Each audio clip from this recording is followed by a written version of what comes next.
I'm James Lawler, and you're listening to Climate Now. Today, we're going to be digging into key policy levers to transition the U.S. passenger vehicle market to 100% electric.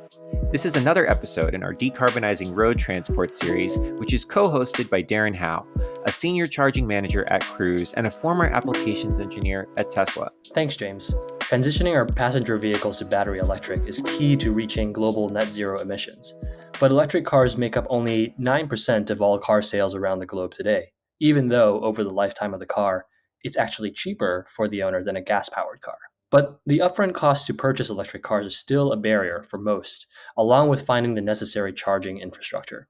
Looking to the US, what policies can and should be implemented to support the transition to electric? To answer that question, we are speaking with two distinguished guests today.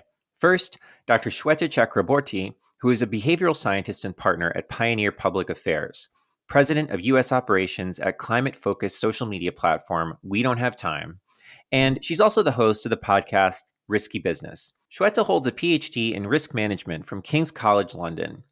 We are also joined by Joe Britton, who is the executive director of the Zero Emission Transportation Association, ZETA, and president of Pioneer Public Affairs. ZETA's mission is to get the U.S. to 100% electric vehicle sales by 2030. So we'll be discussing today exactly how we might do that. Welcome, Sweta. Welcome, Joe. Great to have you on the program today. Yeah, thanks for having us. Terrific. So we like to start off these conversations with the question of just how did you get to where you are today? And perhaps we can start with you, Sweta. Tell us about your background and what your work consists of. So I am a behavioral scientist. I look at the gap between public perceptions of new risks that are emerging, like new technologies that the public could perceive electric cars to be, and the actual reality of the risk around, let's say, a new technology. And why is there a gap? And there's almost always a gap, whether we're talking about a new infectious disease outbreak or some new impact of climate change. The reality of the risk versus the perception of the risk is never aligned. So I'm fascinated by that, and that's what I study. And I use that hat to work alongside Joe at Pioneer Public Affairs, and also as US president for We Don't Have Time, the world's largest climate review platform. Yeah, thanks, Jetta. And before we dive in, I'd love to just ask Joe, tell us about your background and why you started ZETA. What is ZETA and what does it do? Well, I started in the U.S. Senate in 2003 and didn't leave until basically the onset of COVID. And, April of 2020, when I had left public service, I started Pioneer Public Affairs and started to, really with a focus on climate sustainability and clean energy. And really a lot of the electric vehicle supply chain, whether it's utilities, battery manufacturers, recyclers, the charging companies, the OEMs, really when I was talking to those companies about how do we make a difference and how do we accelerate transportation electrification, one of the missing pieces was a kind of a unified voice for the sector to come out and say, this is what will drive transportation electrification in kind of the most accelerated way. And ZETA stands for the Zero Emission Transportation Association, but we started with 28 companies. We're now 65 companies.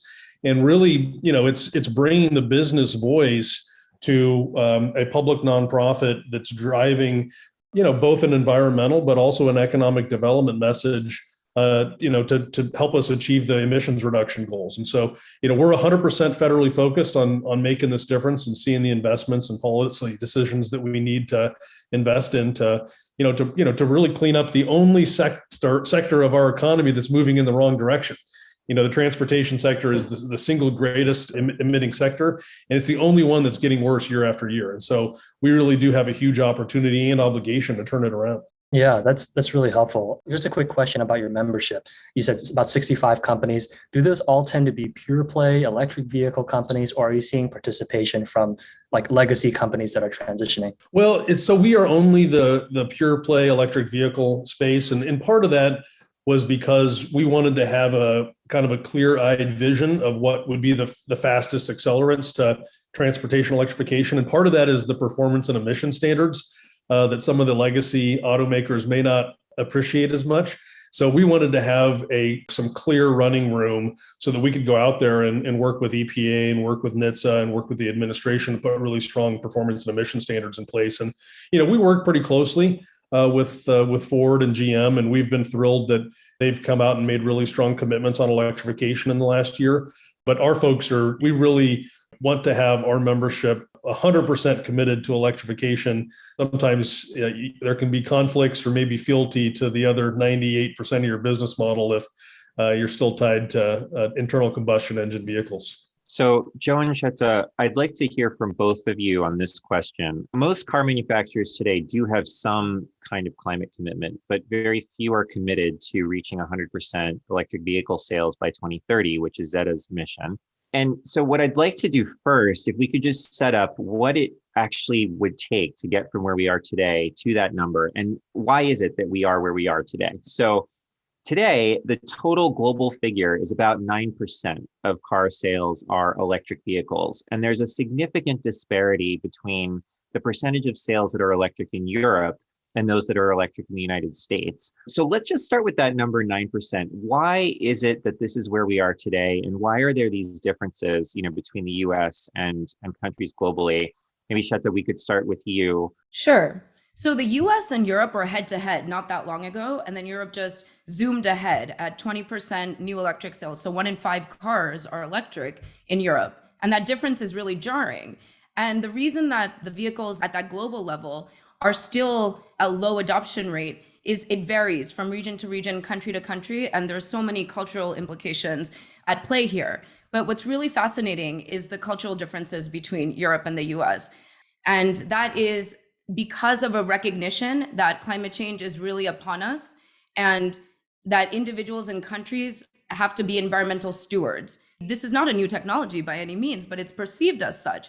So you're rejecting climate change and you're also rejecting the solutions to it. That's something that the US is suffering from, both of those perception gaps. And Europe has overcome that initial perception gap between what is the risk of climate change, knowing that there is an urgency to act on it now. And there's various reasons for this. There's increased awareness, there is supportive governments, there's less polarization, and there's adoption of the solution sets. So that includes new technologies. So Europe has been able to better use communication to close that perception gap between the risk of climate change versus the reality of climate change and the opportunity that EVs and other technologies can support in confronting the climate crisis and overcoming it. There's been better policy and communication in Europe as compared to the US.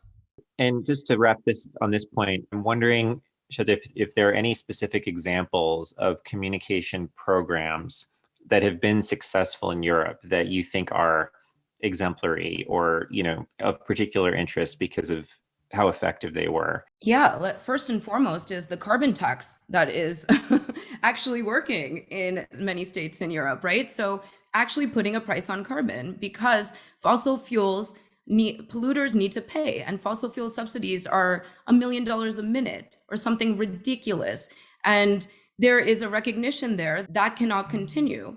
And we see that International Monetary Fund is actually keeping count minute by minute as to the global amount of subsidies that are going into fossil fuels, which is resulting in coal, oil, and gas not being priced accurately. So the effort to actually communicate that to the public has resulted in support of carbon taxing. So being able to put that price on carbon is actually creating that systemic solution that is needed to get EVs to really see their fullest potential. Because again, there's only so far you can go with EVs as a solution when plugging them in is still resulting in carbon emissions. So we need to create a system that allows the source of energy for the EVs to be truly renewable. And the way to do that is to be able to get polluters to pay. We have to remove the subsidies and we have to put a tax on carbon. And Sweden's been able to do that very successfully. And I just want to chime in here to clarify what you mean by to make EVs truly renewable. Because if you dig deep into an analysis, you can actually separate the emissions into 3 parts: the manufacturing, upfront emissions, then you have your fuel, well-to-tank emissions, and then you have the vehicle efficiency, tank-to-wheel emissions. And what you find is that manufacturing emissions are far higher for electric vehicles than ICE vehicles, mostly because you have more materials, it's heavier, especially the battery. And then well-to-tank emissions are how much energy you take to put the fuel into your car. And that's can be higher for electric vehicles than gasoline vehicles. But because of the overall energy efficiency of the EV, you actually have fewer emissions over the lifetime of a vehicle, even accounting for those higher upfront costs. And to Sweta's point, as you make the grid more renewable, those well-to-tank emissions are going to decrease as well. There was a Woods Mackenzie report that established that on a kind of wheel to well, so you take into account both the manufacturing and supply chain on the front end, plus all of the energy used to propel the vehicle over the course of its life. And EVs typically are 67% less carbon intensive. So they may start in a carbon intensity hole, but they very quickly overcome that, in part because they're powered with 0 grams per mile. That's zero emissions is the way to go. Yeah, and we are actually, and just to plug Climate Now, we are actually releasing a video episode in the next couple of weeks that actually does this math and all of this math when it comes to comparing electric vehicles with ICE vehicles, internal combustion engine vehicles, across their full life cycle. So we'll get into well to tank and tank to wheel and all the rest and break that down for everybody in the coming weeks. But Joe, turning to you on this question, we're at 9% today, and ZETA has the goal of 100% by 2030. First, would love to hear your perspective on why 2030, and is this even doable at a high level? And then we'll get into the specific mechanisms for how it might be, but your thoughts. So if we were to pass the Build Back Better incentives for transportation electrification, there's estimates that show that we would be on track to get to 61% or more by 2030. Obviously begs the question, how do you close the gap between 60 and 100? But I actually think that consumers, once they experience an EV, there will be a brush fire of interest. And there's a couple reasons. One is the torque and power and performance. So you don't need to have necessarily leading environmental sensibilities to be the primary driver. It could be you just happen to like to drive the fastest car on the road. EVs are the answer for you. You could be more sensitive to the economics of it, which is, we just did a report, it's on ZETA2030.org, and found we profiled 20 states. It's typically 3 to 5 times more expensive to power your vehicle per mile with gasoline rather than electricity. I think some folks might, imagine 20%, 30%. It is 500% more expensive to power your vehicle off gasoline in many states in the US. That's crazy. Joe, say that one more time for us, would you? Yeah, it is. It's not. It's 300 to 500% more expensive per mile to propel your vehicle, to fuel your vehicle with gasoline rather than electricity. Great. Everyone needs to really make sure they hear that. It's a wonderful statistic. Sorry, Joe, to cut you off. Sweta had touched on this earlier, which is you need public policy to help be the spark. And so if you look at, and China did this 15 or 20 years ago, they called them at those times new market vehicles, but they saw this potential, this economic potential to invest and really drive economic development. And you've seen this in Japan and Europe as well. So that public policy really does drive outcomes. And we actually did a white paper. We'll make this, James, available for the podcast. We'll link to it. But it was really just an example of the power of the policy that really matters. And Georgia was a primary example. So not many people know this, but Georgia, when they had a strong electric vehicle incentive, was one of the fastest growing adoption areas in the entire country. Their legislature reversed the incentive, and you saw those EV sales plummet. So it's a primary kind of binary example of what happens when you have strong incentives or not. So I think you look at public policy, and then you look at consumer behavior, again, torque and performance, savings. I think Sweta's right. I think in Europe, you might see more environmental sensibilities driving consumer behavior. But all of those things combined, at the end of the day, I think consumers are going to see a better overall product, a more economical ability to go about your daily routine, and a vehicle that's just has superior torque and performance that is fun to drive. And I think as we get more and more vehicles, the other thing is models. So the Rivian R1T pickup is coming out, the R1S SUV. There's dozens of new models that will look like and feel like the kind of vehicles that Americans are used to driving. I think in some people's mind, it's still the Chevy Bolt and the Nissan Leaf. Like if you want to go electric, you have to sit in a small vehicle that isn't what you envision driving your kids to soccer practice in. But that's all changing. So I think time, incentives, and just awareness to the public of what EVs have to offer them, it is a very clear answer. Yeah, thanks, Joe. I'd love to double click a bit more on the specific policies that you and Sweta have been working on. So If we take a look at ZETA, it looks like you guys break down your methods to reaching 100% electric sales into 6 distinct policy pillars. So I'd love to walk through each one of those, and maybe you can educate us on how those policies will be implemented, at what level, regional, state, federal, and how you're actually going to get them across the finish line. I'll start with the two that are most, I think, important, which is the retail consumer incentives. So if you think about your average consumer, so your light duty vehicle consumer, there is a $7,500 tax credit that is on the books today that you can get if you buy an EV. But along with that tax credit was a cap. We told the automaker, once you sold 200,000 of these vehicles, you could no longer offer that tax credit to your customers. And so GM and Tesla have hit the cap. Ford is very quickly going to hit the cap. And so basically the value of that tax credit disappears. And so the number one thing we can do is to provide an EV tax credit for consumers. We think that the $7,500 base value of that credit is a very strong value and is something that will really drive adoption. So that's number one. On the used vehicle side, to me, this is the most exciting and probably least understood part of the consumer incentive that's in Build Back Better. It's a $4,000 incentive for used EVs. That's not on the books now, but if we pass the Build Back Better Act, that's something that would go into effect. 70% of Americans are not in the market for a new car. We sell 16 million new cars every year, but we sell 41 million used cars. And so by limiting the EV tax credit to just new car purchases, you're limiting it to 30% of the market. I think so interesting. Yeah, the used EV credit is a way for us to, again, and this is, James, to your question about how do we close the gap, the more drivers we expose to EVs, the more we accelerate the transition. Because what we found is once you get a driver behind the wheel of an EV, they're 95% likely to never go back to an internal combustion engine vehicle. And so the more we can reach people lower down the income scale and those that are in the market for used cars as well, it really will accelerate adoption.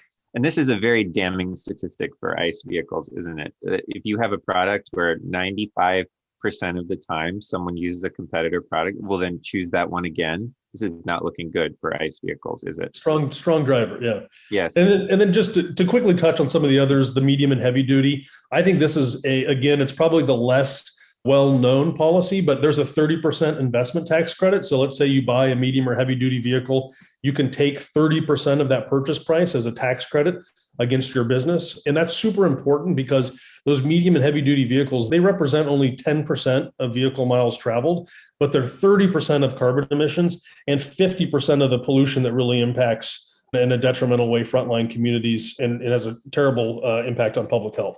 So this is an area where a modest investment in medium and heavy duty vehicles can pay huge dividends in not just climate change when we talk about carbon emissions, but the other pollutants and particulate matter that really harms people's public health. So I think that is a key piece. I think putting out more charging infrastructure and then using the regulatory regime. So having EPA and NHTSA put out, strong performance and emission standards to really crank down, to say to manufacturers of all stripes, we ought to be doing better. We ought to be using the best technology and driving innovation to limit emissions. There is no reason to artificially have more emissions in our community than we need. So using the power, which again, through CAFE standards, there's decades of precedent to do. We just want to be aspirational about that and make sure that we're all improving and we're doing it at a rate that reflects what's possible with today's technology. And just to clarify a couple things, Joe, just define for folks, if you would, what are CAFE standards? Yeah, so the fuel economy standards, they're basically performance standards or emission standards. So right now, and again, this is the Biden administration is putting new standards in place for light duty vehicles. But essentially what it will do, will say you need to make 5% efficiency gains for reduction in emissions year over year. So as you roll out your new models in model year 25 and 26, you need to be making improvements on efficiency every single year. And again, at some point, we'll be switching. It'll be from how many, the carbon intensity per mile, it'll be going to a 0 grams carbon per mile. That's ultimately where we want to get to. Mm-hmm. And on the medium and heavy duty truck piece, we've had a couple of episodes actually so far on trucking, and we heard a very similar story on the trucking side when, in terms of drivers of internal combustion engine trucks trying an EV truck for the first time and just loving it, loving how it felt and loving the experience of driving it being so much better than the ICE, equivalent. So I think that sentiment is echoed up and down the spectrum of vehicles. But what are the specific policy levers when it comes to medium and heavy duty trucks that will push decarbonization in that space? Well, so there's actually two. So in the bipartisan infrastructure bill, which was passed and signed into law late last year, there is strong investments, billions of dollars for transit and school buses. So there's big investments that have already been made in the transit and school bus space. The other is that 30% ITC that's in the Build Back Better. So an ITC is an investment tax credit. So let's say you spend on a new utility truck or a drayage truck for a port or a dump truck. If you're going to go electric, let's say you spend $100,000 on that vehicle, you get a $30,000 tax credit off of the cost of purchasing that vehicle as a business. And so that's a really big driver. It's a strong incentive. On the grand scale, we're targeting a small percentage of the vehicle miles traveled with those medium and heavy duty vehicles, but we have huge dividends to pay on emissions reduction, both for carbon and pollution in our communities. Obviously, for anyone who has been in the solar space, something like an investment tax credit is very familiar to folks. But I have also heard conversation around how that can be improved. So, it's one of the challenges is that there are only certain entities, some of the biggest banks, that are really able to benefit and underwrite these ITCs. And there's been some conversation about expanding the pool of people who can actually utilize them, and maybe some conversation around, say, even on passenger EVs, instead of having a tax credit, to have an upfront subsidy for it. What is your view on the pros and cons, and what should people be thinking about the right way to implement this? Well, so in the renewable space, and this applies to the 30C, which is the charging infrastructure credit that's on the books now. There is a move in the Build Back Better bill to go to direct pay, is what they call it. But what it basically means is you're making that refundable. So the reason that people have to go to banks oftentimes is that the tax credits, the value of the tax credit exceeds the value of their tax liability, and it's not refundable. So if you make it refundable, you allow people to take the full value of the credit, even if it exceeds the tax liability of that company. So that's kind of what they call refundability.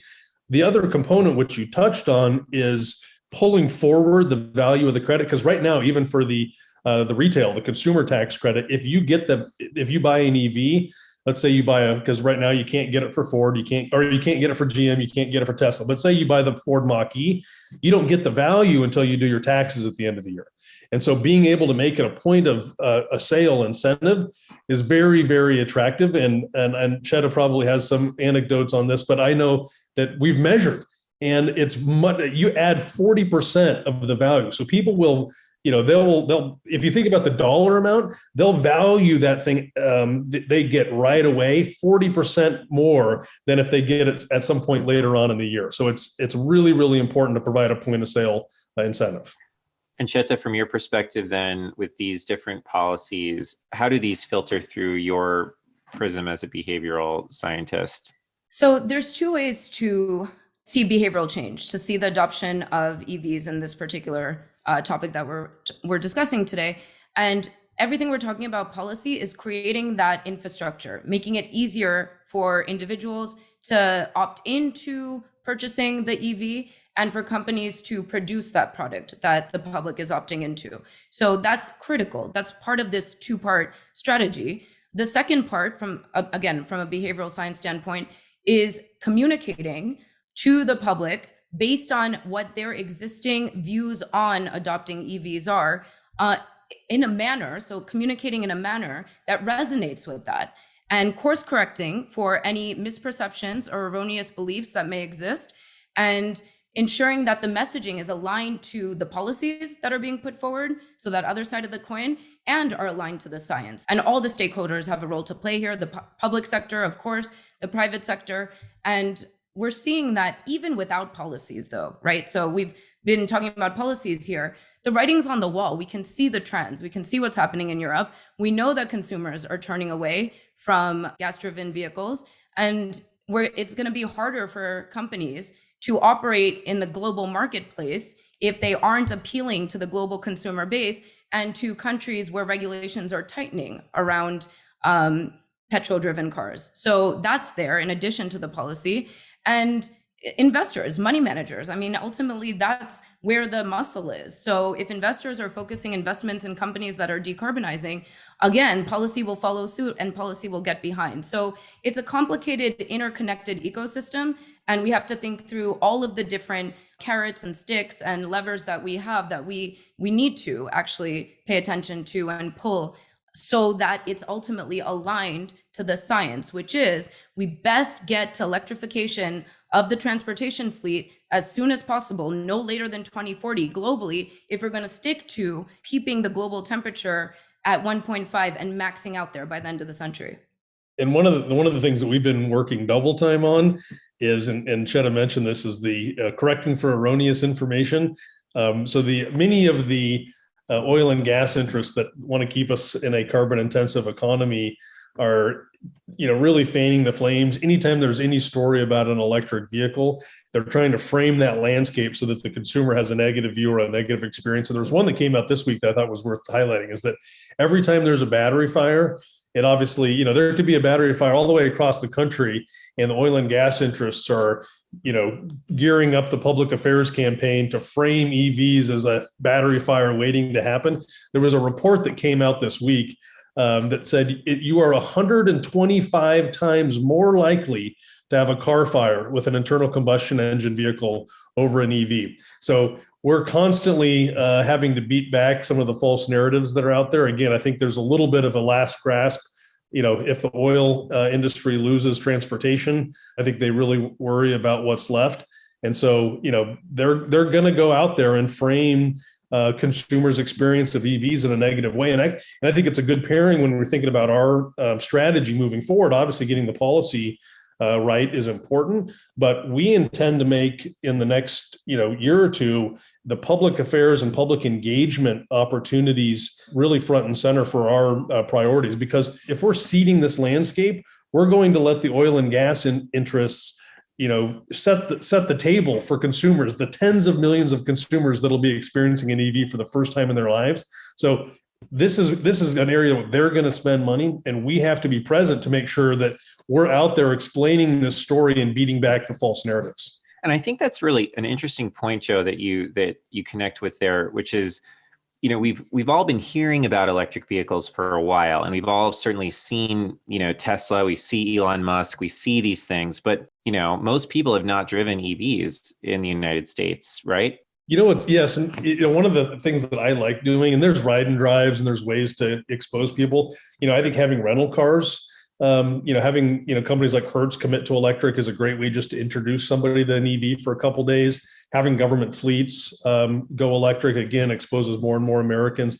But I personally like to do it. I was actually in New Mexico a couple of weeks back and spent a couple of days with a guy who had one of the nicest, largest Ford F-250s that I'd ever been in. It was a massive machine. He got behind the wheel of a Tesla Model 3 and he was enamored, right? This was like, the torque and the performance and the technology. He was like, I need to get me one of those. So he was going from, kind of the, machismo of an enormous pickup, probably cost $80,000 to $90,000, all of a sudden got behind the wheel of a Model 3 and was sold. I would add to that. I mean, if we can actually charge ourselves to improve on that familiarity within our networks, our communities. So if you know somebody, if you have an electric car yourself, or you know somebody who does, to actually share that experience, maybe give your neighbor a ride or give that exposure. Now you're creating, through a trusted network, that's really critical too, exposure through those that you trust. So from your neighbor, from your family member, from the soccer coach or the church leader. If we hear and see efforts being made towards giving people exposure and experience with a new technology like an EV, a perceived new technology, like an EV, then we will see the reduction in perceived newness and unfamiliarity, which correlates to a reduced perception of risk. I'd love to talk about two bottlenecks in this transition. And it seems like the folks are really fixating on two of them. One is the charging infrastructure, and the other one is the supply chain and the manufacturing of all the materials that go into an electric vehicle. What are the policies that the two of you think are necessary here? And maybe it'd be helpful for folks to say, to understand what have people been talking about in the public sphere, and what do you think still has to happen that people aren't really talking about? So on charging, and this is one I would definitely have Sweta weigh in on, that's probably the part that's newest, right? People know how to sit down, get behind the wheel, and punch the accelerator, right? That part they get, and they know with EVs, it's a superior product and experience, but charging is sometimes new. One of the ways that I like to talk about it is that right now, charging is fueling your vehicle is in the foreground. You know that you're low on gas. I need to go somewhere and do something about it, right? It is a proactive step that you need to take. The way to think about charging is that it's going to be happening in the background. So you're plugging in at home, you start every day with a new charge. Your car is going to be parked for half a day at work. You're plugged in, you come out with a new charge. So you're going to be charging while you're doing other things that are convenient in your life, whether it's work, school, church, or even if you're traveling across country. My wife and I have been back and forth between DC and Nebraska in our electric vehicle 3 times. We never once were waiting on the vehicle. The human body was typically the limiting factor. You got to eat, you need to stretch the legs. That's why you stop. Like, the human body is not designed to sit in a car for 5 straight hours without a break. And so that's the way that I think people, need to think about charging. It is a psychological shift. Right now, we're used to getting to zero or near zero and having to go make a special trip to solve that problem. But charging is now something that, again, as we deploy more and more chargers and people have the confidence that they'll be able to access charging in a ubiquitous way, it'll become more natural. But that is a behavior change and even expectation change. I happen to think it's more convenient and it's easier. Oh, and by the way, cheaper, that everybody will experience and benefit from. But the other way to think about this is, let's say, you're going to be at work for, half a day. I think everybody would take the deal if somebody told them, hey, guess what? I'm going to fill up half of your tank and it's going to be at a 80% discount. When you come back out, instead of being on empty, you're going to have 80% of your tank full or an 80% charge. Your automatic answer is going to be yes. And that's kind of what charging is. It'll be happening while you're doing other things, and just happens to be 10, 20, 30% of the cost of going to the gas station. So I'd love to play devil's advocate for a moment. I mean, I've been in charging for a few years, and I totally agree with most of your points. But just to play devil's advocate, Can you actually, Darren, give your background just so folks understand where you're coming from on this? Yeah, certainly. So I spent a few years at Tesla working on the V3 supercharger system and deploying this network. Right now at Cruise, I also focus on how do we build kind of fleet charging infrastructure when you have a more controllable load in the vehicles that are in your fleet. But totally get it. I lived in California in the Bay Area for many years. I grew up there, and it always struck me as, of course, you just charge at home, and it's more convenient than going to a gas station. But then I moved to New York, where James is, and I live in an apartment, and I realized, man, I have no parking. It's not as convenient. You don't have your own garage. And actually, I think the statistic was around 40% of Americans have that phenomenon where they don't have easy access. Maybe they live in a rental unit where they don't have the capacity. So I'm curious, what are the policies in place that can help tackle those challenges? Well, so Darren, I'm with you. I live here in DC. We do not have off-street parking. So what we do is, twice a month we go to the grocery store and we'll just charge there. So again, I think it's important context. The average American drives about 30 miles a day. The range on our vehicle is well over 300. So you could see, how, twice a month to go and fully charge our vehicle is sufficient. But the thing that we do need to, the estimates that we have is that 70% of charging is going to be done at home. But you're right, not every American lives in a, suburban single family home with a garage. There's multi-unit housing. There's opportunities ideally that we're going to be deploying charging at municipal parking lots, on-street parking, workplace, retail, et cetera. But the way to do this is there's 2 primary drivers. One is the existing 30C tax credit, which is, again, kind of like solar, kind of like the commercial 30% ITC we've already talked about. You can get a 30% basically value from the investment that you make in deploying charging. So let's say you're a truck stop, let's say you're a coffee shop, let's say you're a church. You're a private entity that is deploying charging for your patrons, consumers, and you can get 30% of that back from in the federal tax code. Not everybody has a tax liability, right? There's some nonprofits, some municipalities, some counties, and that's why we just invested. It's been passed and signed into law, $7.5 billion from the Biden administration to go and deploy charging all across the country. And so that's real money. It's, so you've got kind of two main tools, a 30% ITC for charging, and then a $7.5 billion grant program. $5 billion of that is going to be formula money going to the states. $2.5 billion is going to be more competitive to really deliver benefits across transportation corridors. So again, it's closing that gap of the 30% that may not have at-home charging. All right. Well, that's fascinating. Really enjoyed having you both in the conversation today. Yeah, thanks so much. Thanks a lot. That was Sweta Chakraborty, partner at Pioneer Public Affairs and president of U.S. operations at We Don't Have Time, and Joe Britton, president of Pioneer Public Affairs and executive director of the Zero Emission Transportation Association. Climate Now is made possible in part by the generous support of our partner, the Livermore Lab Foundation, and their work involving climate research and fundamental science initiatives at the Lawrence Livermore National Lab. That's it for this episode of the Climate Now podcast. You can check out our other interviews, watch our videos, and sign up for our newsletter at climatenow.com. And if you'd like to get in touch, email us at contact@climatenow.com or tweet us at WeAreClimateNow. We hope you'll join us for our next conversation.